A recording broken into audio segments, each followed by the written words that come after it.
샬롬 류선생의 구속사 천국열차 유도수 목사님의 신구약 성경 파노라마를 낭독하는 시간입니다.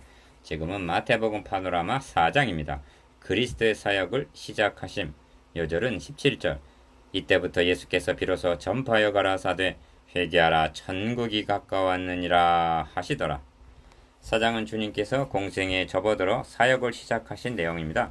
3장에서 세례받으심과 성령이 임하심과 그리고 이는 내 사랑하는 아들이요 내 기뻐하는 자라 하신 아버지의 인치심을 받으신 주님의 첫 사역이 사탄의 시험을 이기신 일입니다. 첫째 단어는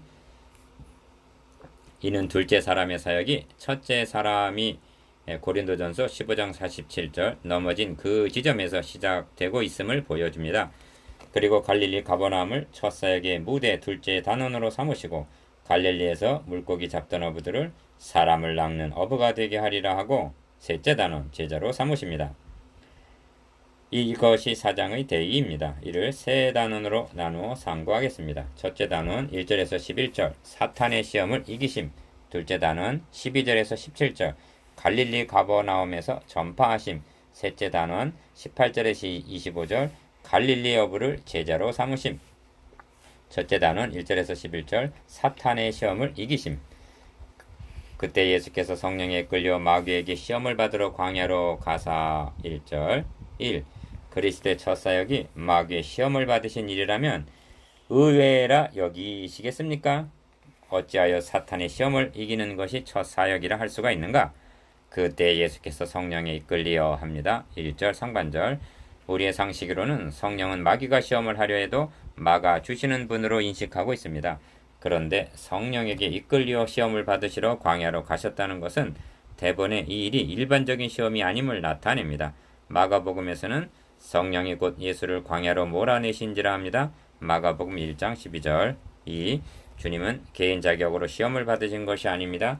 인류의 새로운 대표자의 자격으로 시험을 받으셨습니다. 그것은 첫 대표자, 시조, 아담이 패배한 것을 회복시킨다는 의미가 있는 것입니다. 이 점을 욕기를 들어서 설명함이 이해에 도움이 될 것입니다. 하나님께서는 사탄에게 내 종 욥을 유의하여 보았느냐 그와 같이 순전하고 정직하여 하나님을 경외하며 악에서 떠난 자가 세상에 없느니라 하고 욥기 1장 8절 자랑하십니다. 사탄은 욥이 어찌 까닭없이 하나님을 경외하리까 이제 주의 손을 펴서 그의 모든 소유물을 치소서 그리하시면 정령 대면하여 주를 욕하리이다 하고 옹수합니다. 그리하여 욥기는 욥을 놓고 하나님과 사탄이 대결하는 구도입니다. 욥은 성난 파도처럼 몰려오는 시험 중에서도 이 모든 일에 욥이 범죄하지 아니하고 하나님을 향하여 어리석게 원망하지 아니하니라 합니다. 욥기 1장 22절 만일 사탄의 말대로 대면하여 주를 욕했다면 하나님께서 얼마나 무참하셨겠습니까? 그런 일이 에덴에서 있었다는 말씀입니다. 이런 경우를 가리켜 하나님께서는 내 거룩한 이름이 그들로 인하여 더러워졌다고 말씀하는 것입니다. 에스겔 36장 20절 3. 그런데 욥은 완전한 승리를 거둔 것이 못됩니다. 그 후에 욥이 입을 열어 자기의 생애를 저주하니라 하는 욥기 3장 1절 말씀을 대하게 되기 때문입니다. 어찌하여 내가 태에서 죽어 나오지 아니하였던가 어찌하여 내 어미가 나올 때 내가 숨지지 아니하였던가 하고 욥기 3장 11절 원망한다는 것은 자신을 지으신 하나님을 원망하는 것입니다. 그러므로 성경은 의인은 없나니 하나도 없다 하고 말씀하므로 로마서 3장 10절 사람 중에는 하나님의 영예를 회복시켜 드릴 수 있는 자가 하나도 없음을 나타내고 있습니다.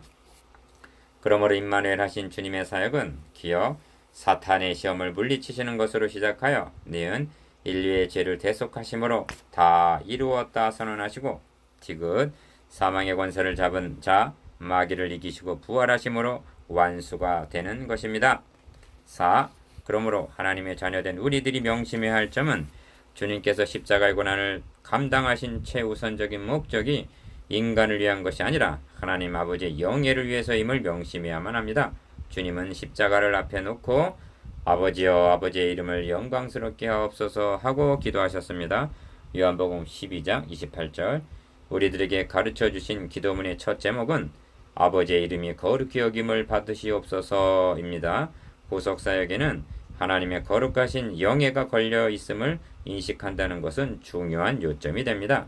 이런 의도가 있으셨기에 성령께서 예수를 광야로 몰아내셨던 것입니다.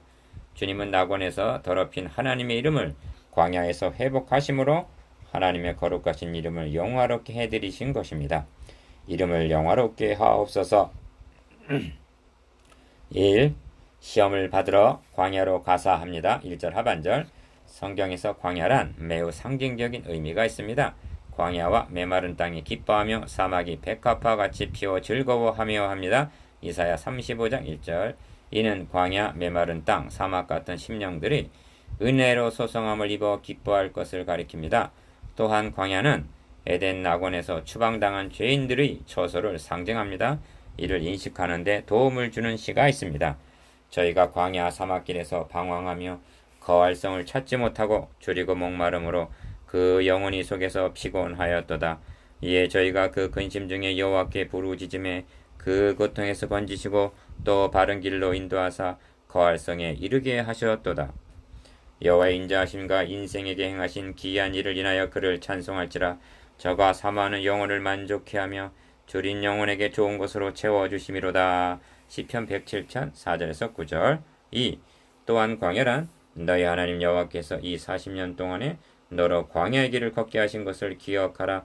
이는 너를 낮추시며 너를 시험하사 너의 마음이 어떠한지 그 명령을 지키는지 아니 지키는지 알려 하심이라 하신 신명기 8장 2절. 첫 출애굽 때 실패한 장소를 상징하기도 합니다.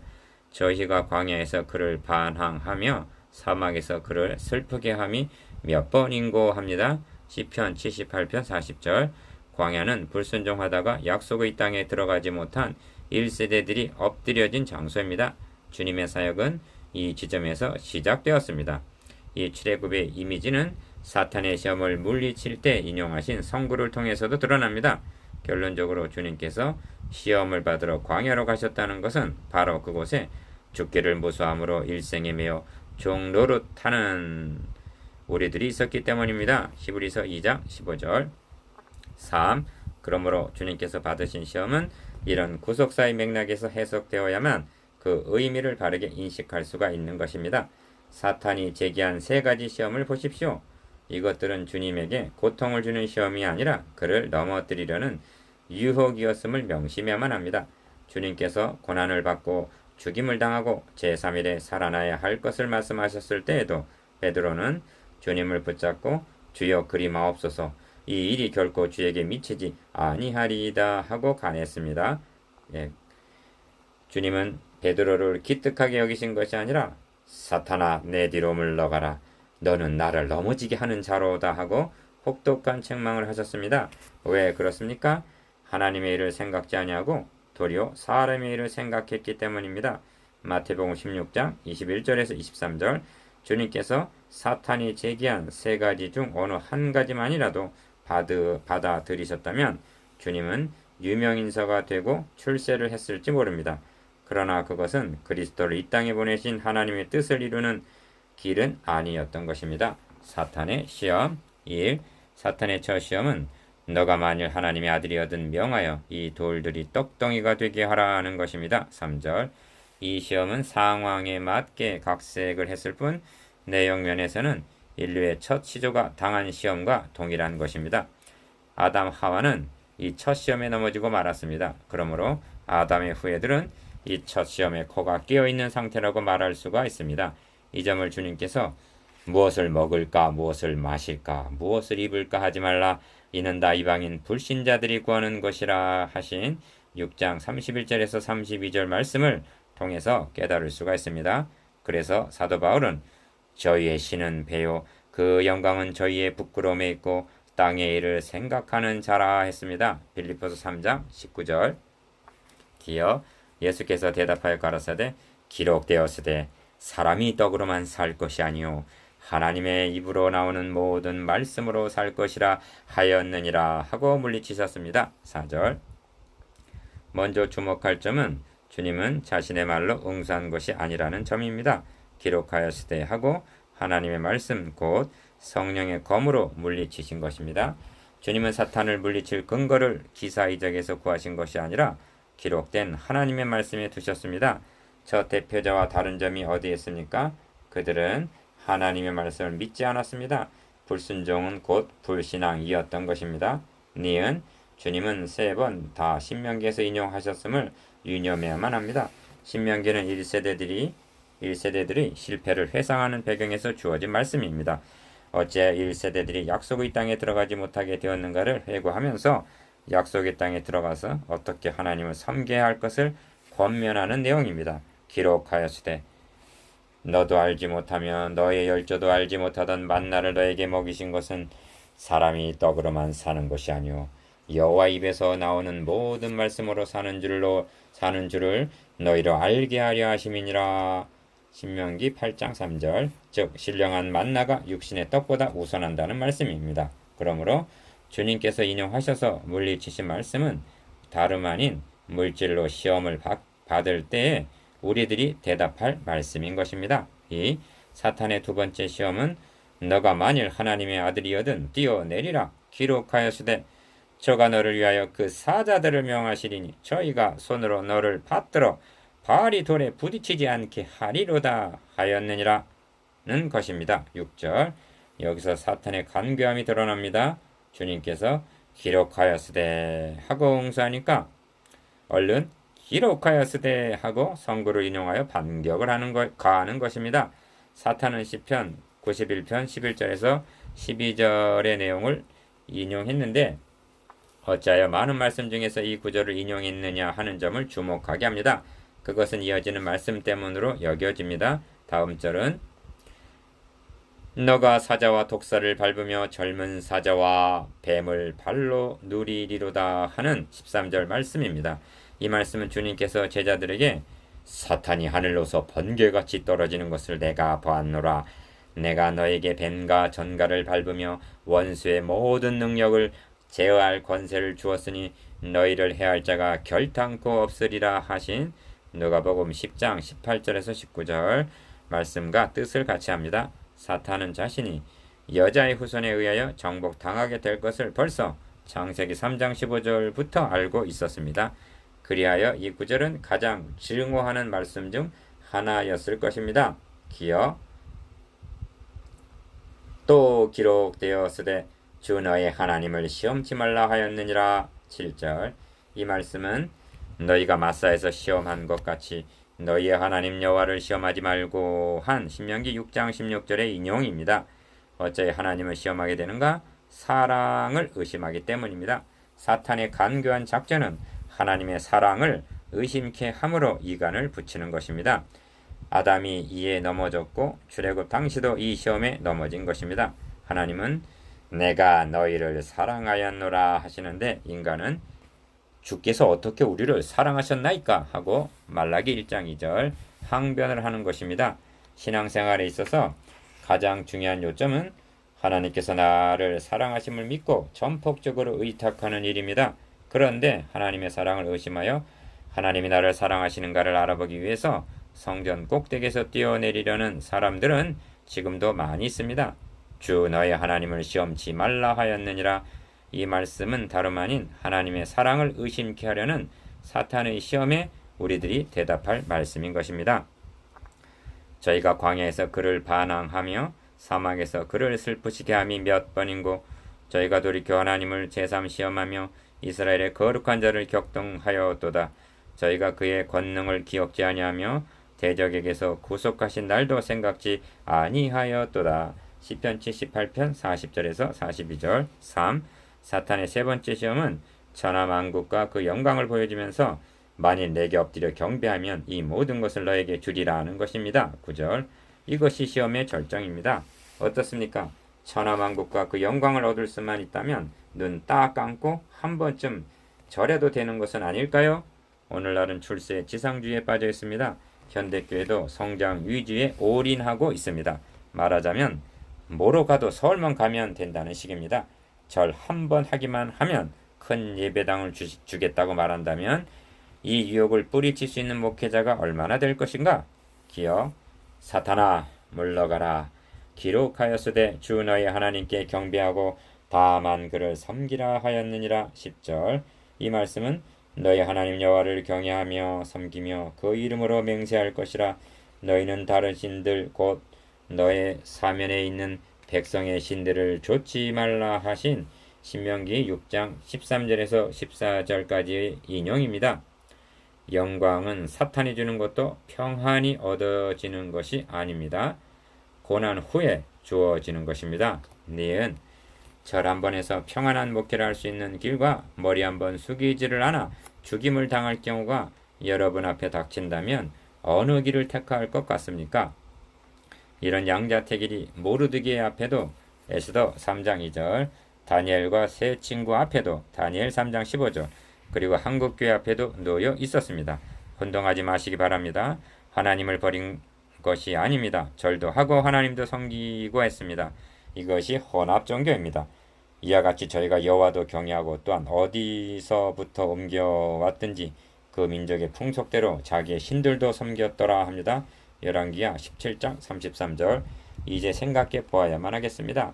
인류의 새로운 시조이신 예수 그리스도께서는 첫 시조가 실패한 그 지점에서 사역을 시작하셔 첫 시조가 실패한 것을 역전을 시키셨습니다. 겨우 만회만 하신 것이 아니라 넉넉히 이기셨습니다. 이제는 우리 차례입니다. 주님은 말씀하십니다. 세상에선 너희가 환난을 당하나 담대하라. 내가 세상을 이기었노라.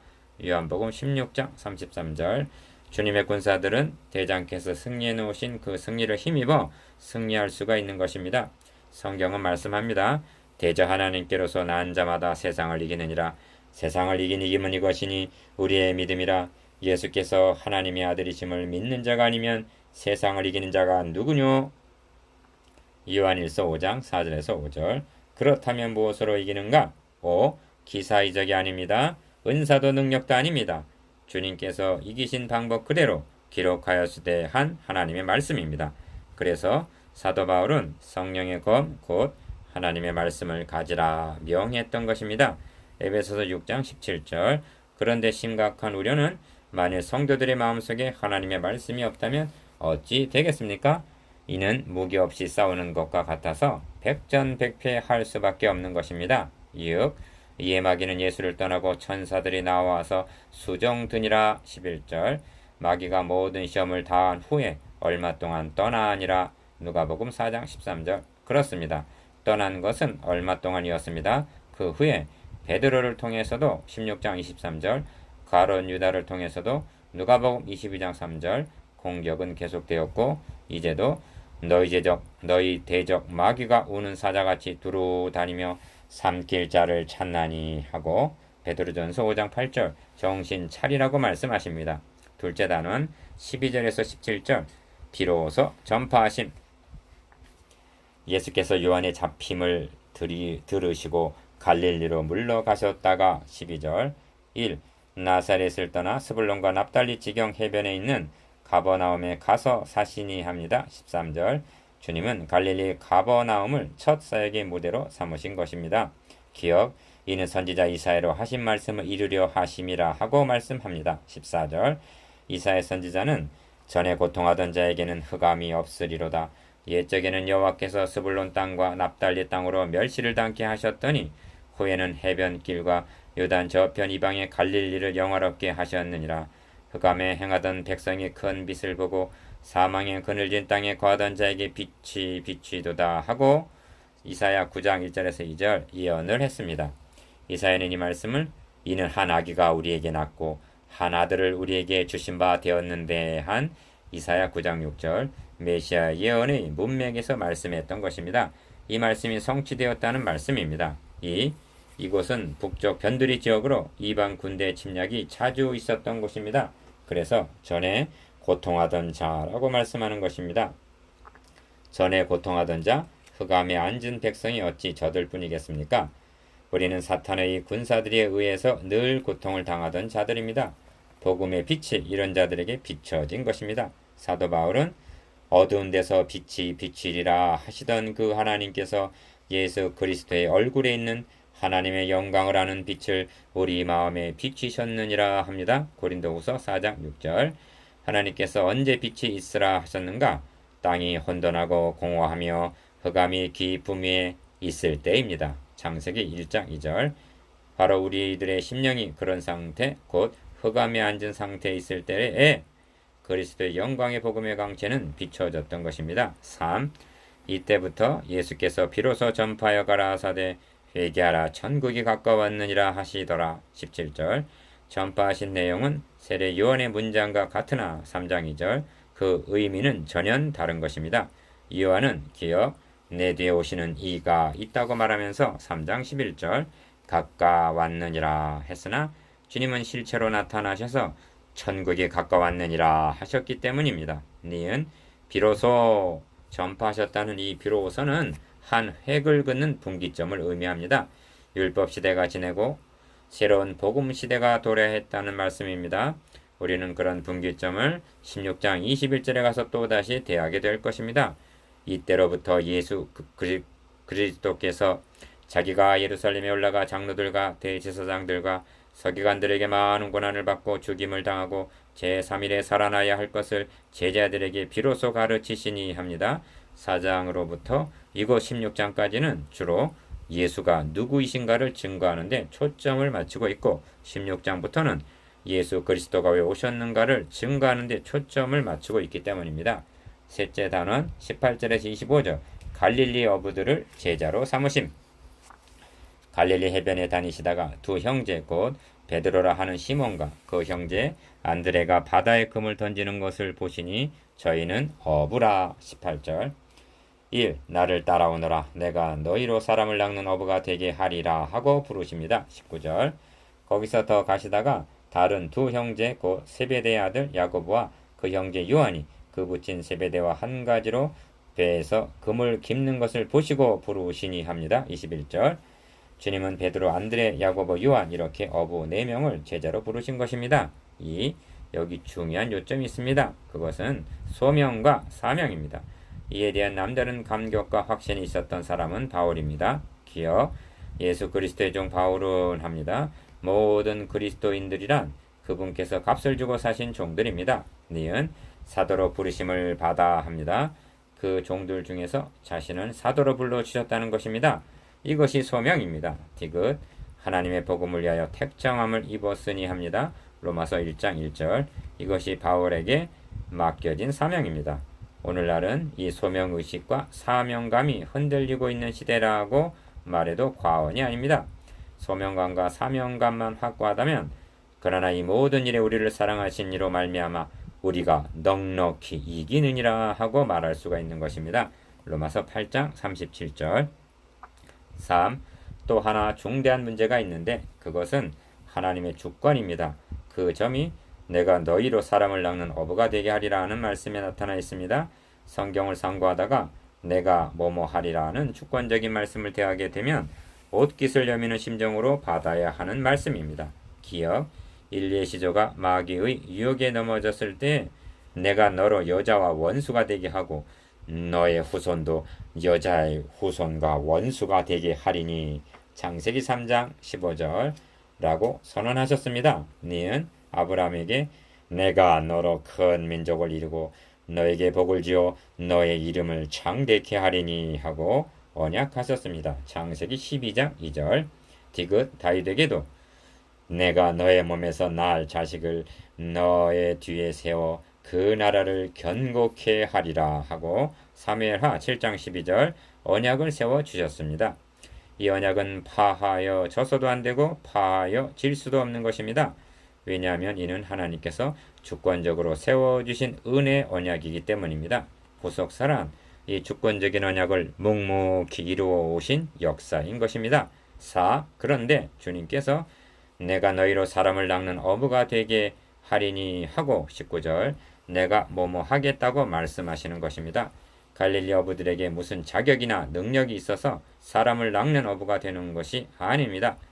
베드로의 설교를 듣고 이 날에 제자의 수가 3,000이나 더하더라 한 것은 사도행전 2장 41절 내가 너희로 사람을 낚는 어부가 되게 하리라 하신 주님의 주권적인 역사였던 것입니다. 그런데 오늘날은 하나님의 주권보다는 인간의 책임을 우선적으로 강조하고 있습니다. 책임도 제대로 감당하지 못하면서 말입니다. 5. 저희가 곧 그물을 버려두고 예수를 좇으니라. 19절. 저희가 곧 배와 부천을 버려두고 예수를 좇으니라 합니다. 22절. 믿음이란 하나님의 말씀에 대한 응답입니다.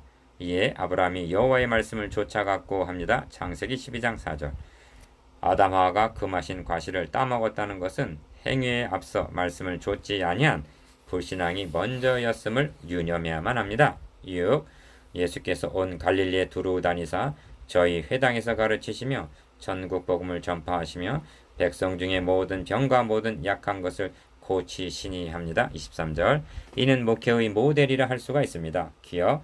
주님은 두루 부지런히 다니셨습니다. 니은 회당에서 가르치셨습니다. 디귿 천국 복음을 전파하셨습니다. 그리고 리을 각색병과 고통에 걸린 자, 귀신 들린 자, 간질하는 자, 중풍병자들을 데려오니 저희를 고치시더라 하고 24절 치료하셨습니다. 이는 단순히 병을 고치셨다는 차원이 아니라 포로된 자에게 자유를, 눈먼 자에게 다시 보게 함을, 전파하며 눌린 자를 자유케 하고 주의 은혜의 해를 전파하게 하려 하심이라 하신 누가복음 4장 18절에서 19절 하나님의 나라의 확장이었던 것입니다. 주님은 말씀하십니다. 내가 하나님의 성령을 힘입어 귀신을 쫓아내는 것이면 하나님의 나라가 이미 너희에게 임하였느니라. 12장 28절. 갈릴리와 데가블리와 예루살렘과 유대와 요단강 건너편에서 허다한 무리가 좇으니라. 25절.